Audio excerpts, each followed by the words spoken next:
This is my favorite now. This is my go-to now because it's a square shawl. This is matte satin silk material as well.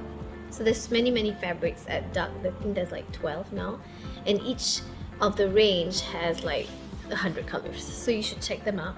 So with a square shawl, you just do a triangle. So keep the duck charm here at the bottom, then just do it like this, and you just pin it like a normal bawal. Pin it here and do the kelipit thing.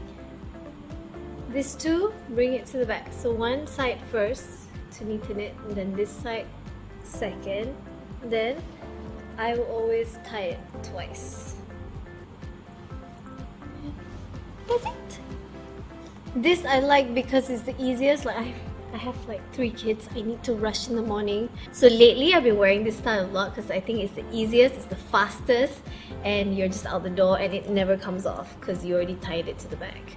Okay, so that's it. That's my 3 styles. Number 1 is the neat one, number 2 is the drapey one, and number 3 is the super easy square style, which I am adopting.